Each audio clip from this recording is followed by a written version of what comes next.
আসসালামু আলাইকুম।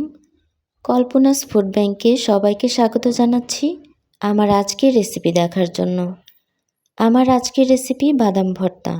বাদাম ভর্তার জন্য এখানে হাফ কাপ বাদাম নিয়েছি, 2টি রসুন খোসা ছাড়িয়ে নিয়েছি, 2টি কাঁচামরিচ, 2টি শুকনা মরিচ ও সামান্য ধনিয়া পাতা কুচি নিয়েছি। চুলায় প্যান গরম করে বাদামগুলো দিয়ে দিব, তারপর ভাজতে থাকব। ভর্তার জন্য বাদাম খুব বেশি ভাজার প্রয়োজন নেই।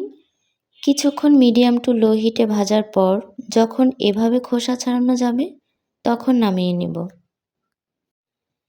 এখন প্যানে সামান্য সরিষার তেল দিয়ে দিব, শুকনো মরিচ দিয়ে ভেজে নেব। তারপর রসুনগুলো দিয়ে দিব। রসুন কিছুক্ষণ ভাজা হলে এর মধ্যে কাঁচামরিচগুলো ভেঙে দিয়ে দিব। কাঁচামরিচ এভাবে ভেঙে দিলে ছিটে চোখে মুখে লাগে না। তারপর শেষের দিকে ধনিয়া পাতা কুচি দিয়ে দিব। ধনিয়া পাতা হালকা ভাজা হলেই হবে, বেশিক্ষণ ভাজতে হবে না। ভাজা হলে তুলে নিচ্ছি।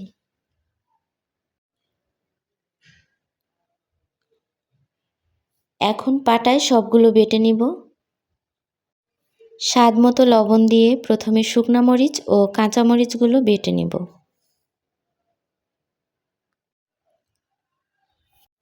তারপর রসুন ও ধনিয়া পাতা দিয়ে বেটে নিব।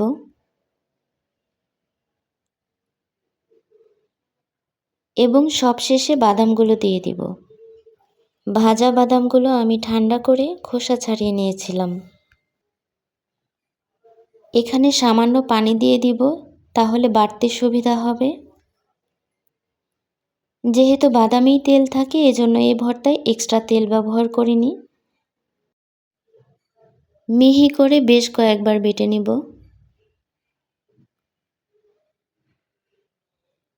ভালোভাবে বেটে নেওয়া হয়ে গেলে তুলে নিব। প্রিয় দর্শক, তৈরি হয়ে গেল খুব সহজে ভীষণ মজার বাদাম ভর্তা। ভিডিওটি কেমন লাগলো কমেন্টে জানাবেন।